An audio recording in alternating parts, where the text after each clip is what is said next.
Hi. Nice to see all of you again. It is nice to be seen. We're usually just a nebulous mist.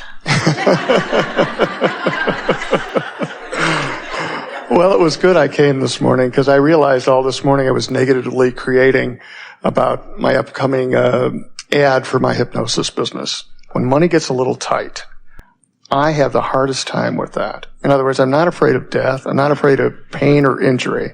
But when a bank account gets tight, it gives me more trouble than anything else. I just wonder if you had some words for me to help deal with that. Well, first we want to say to you that it feels like that because that's about as uncomfortable as you get. In other words, it's as uncomfortable as I get. We would say that there could be someone saying something like, oh yeah, I used to worry about money, but now I'm dying of this dreaded disease. This is the thing that's really bothering me. And that's why I keep going, hey, that guy's got cancer and I'm worried about next month's rent, you know? Well, negative emotion is negative emotion. Esther saw something very unsettling on television one day, which took her to her knees. It shook her up so much. And she said, Abraham, if this feels this bad to me and I'm this far removed from it, what must it feel like to those people who are living it? And we said, it's not feeling as bad to them as it is to you. Again, we were talking about this vibrational relativity thing. So, anytime you want something and you are in the moment offering a vibration that is contradicting it, you're going to have discord.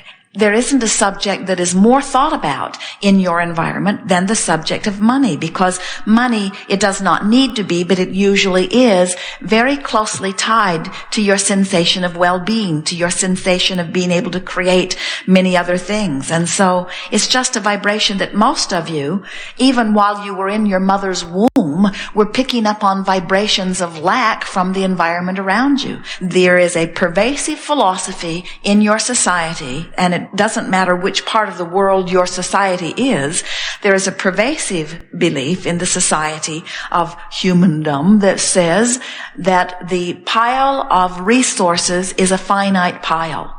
And if somebody's getting more than their fair share, then somebody else is going to be deprived of it. We want you to know that in your vibrational future is more abundance than you have time to spend in this and 100 lifetimes. And it is all there, activated and ready for you. You've been launching rockets of desire. We have never seen more activation waiting in vibrational escrow around the subject of abundance before than what we are feeling that you have put there for yourself. So, all you have to do is find some way of getting closer to trusting that it's there, which is further from doubting. In other words, it's all about that emotional journey. It is. And as you make that journey, you only have to trust a little more for some of it to come in. You don't have to have absolute faith and belief for things to improve. You just got to start tipping that way. Okay. We also want to say to you that, and we have not said this here today, but it is really important to know, all of this launching of thought that we've been talking about, because what I'm thinking and what I'm feeling and what is manifesting is always a vibrational match. So your vibrational future has probabilities of things that you're going to love when they unfold and things that you would not love when they unfold. In other words, as you've been beating the drum of different things, you've launched different things into your vibrational future. As you feel negative emotion as you're walking merrily along your way, that means you're walking toward the manifestations of things you do not want. Okay. When you feel positive emotion as you are walking along, that means you're walking toward things that you are going to like when they unfold. 99% of every creation is complete. So when something not wanted happen and you say, where did that come from? That just came out of the blue. We say, hardly. You've been practicing the vibration of that. So when you complain about money, what are you walking toward? When you are thrilled about money, what are you walking toward? When you feel appreciation of what's there, what are you walking toward? When you feel hopeful, what are you walking toward? When you feel doubtful, what are you walking toward? When you feel free, what are you walking toward? When you feel uncomfortable that somebody is charging too much for something, what are you walking toward? When you feel appreciative that you can get it at any price, what are you walking toward? When you appreciate the $4 strawberry, what are you walking toward? When you condemn the $4 strawberry, what are you walking toward? In other words, so many things are tied to your vibrational proclivity relative to this. And there is an abundance lined up outside your door that's just going to knock you over, except by the time you get there, it won't knock you over because it will feel like the next logical step. Don't be hard on yourself, because you are not deliberately holding yourself apart from the vibration that lets in what you want, any more than any of your clients are deliberately holding themselves in a vibrational pattern that doesn't let them in. Okay. You're coaching people into self-hypnosis. So let's hear a little of it here for yourself. In other words, if you were coaching someone else and you wanted them to feel more abundant, wouldn't you offer words that would soothe them?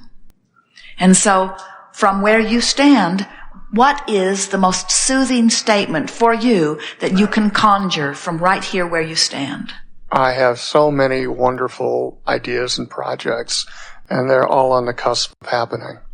All right, now that all feels sort of out there. And so that didn't feel all that soothing to us. Okay. So try again. I've worked on everything else in my life. 4 years ago, nothing in my life was working.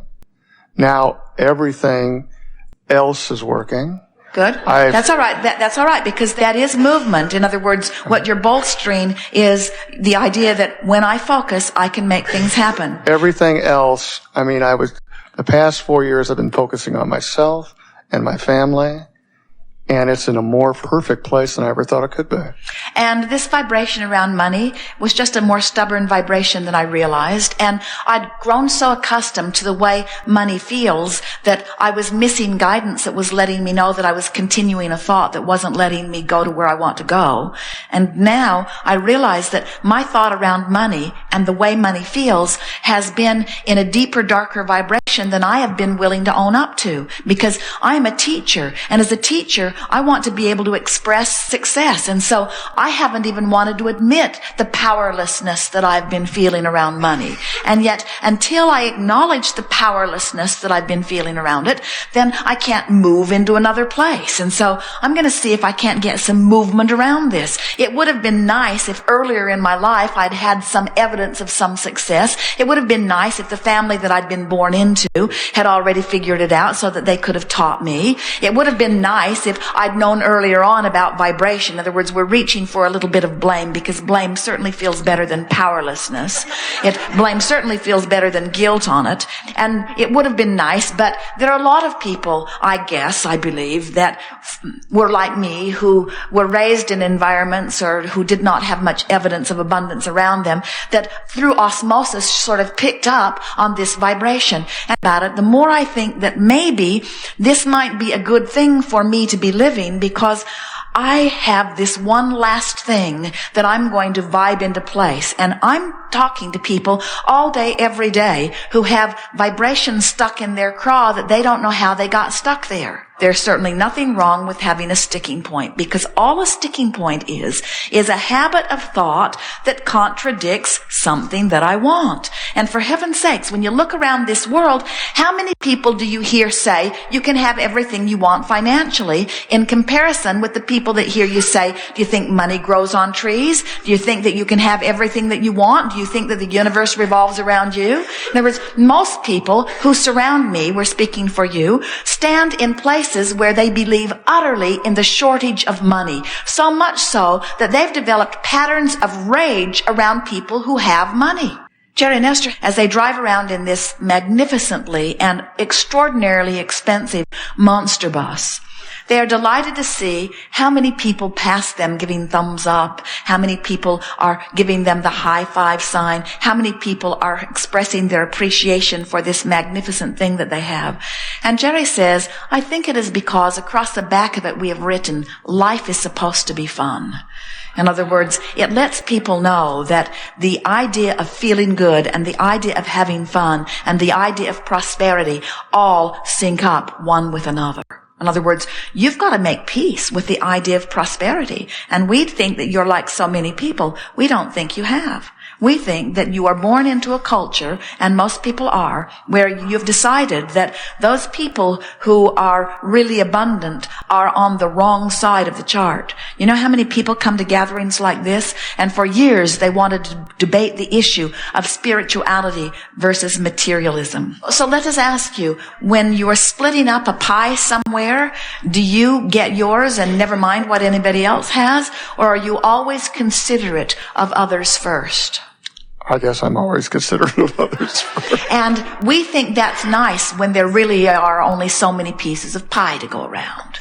But when it's an infinite pie, you can have a different stance. Talk to us about it some more, and let's see what turns up. I believe that you create whatever you create. And I believe that I'm in the process of creating all these things. I'm creating a key card in China. I'm creating the hypnosis business. I'm creating a software project. I'm creating all these things. My family life is exactly where I want it. I think that's probably taken my concentration at this point. I live in a well-to-do neighborhood. I don't feel that I begrudge anybody else what they have. So if you can now turn it toward the subject at hand. Okay. In other words, you have very carefully avoided the topic that we're talking about here. Okay. So talk about that. Where are the words? You haven't practiced them. You see, the words that you've practiced, you don't want to speak here. The words that I practiced?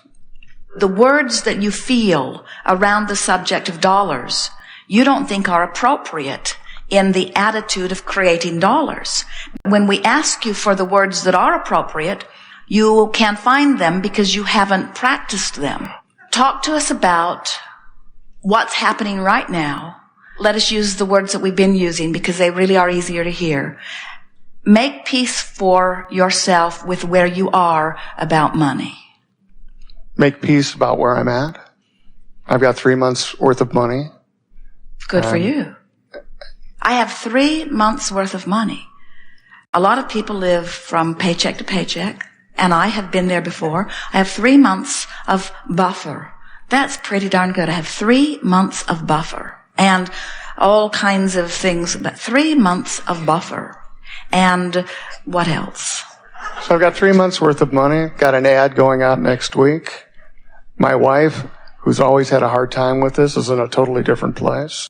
She has faith in me. I've handled everything else in my life. Whatever happens, I'll handle. The house is taken care of. Kids are in a good place. I've been making more of this money issue than it really deserves. I've been calling it a separate issue when really when I combine it with my life in general, I see that well-being always finds me. Well-being has always come to me in a lot of varieties of ways, and it has always flowed in to the degree of money that I would allow at any point in time. I may have been using money as my measurement of success and always reaching for more. And I am beginning to realize that there is this feeling that happens within me that now I am clear that I am always going to be incomplete, that from wherever I stand, I will always desire something more. And I might have been chasing an illusion in thinking that at some point I could finally get it all done. And now I'm realizing I will never, nor would I ever want to get to the place where I get it all done, because the new idea is what is calling the new life through me. I will always be asking for more of everything. I will always be asking for more money, for more clarity, for more abundance on all issues. I will always be asking for more fun, more entertainment, more opportunity to be of value. I will always be asking for more opportunity to appreciate and to be appreciated. I will always be asking for more of all of these things. And I will always be asking for more oxygen in and out, in and out, in and out. I will always be asking for more abundance in and out, in and out, in and out. And I really do not need a bunch of money piled up beyond 3 months. That is certainly a wonderful buffer. 3 months is way more oxygen than I've got piled up outside my door. I'm really trusting that anything I need, if I run or if I ask more, if my body asks for more, I trust that the oxygen resources will be there.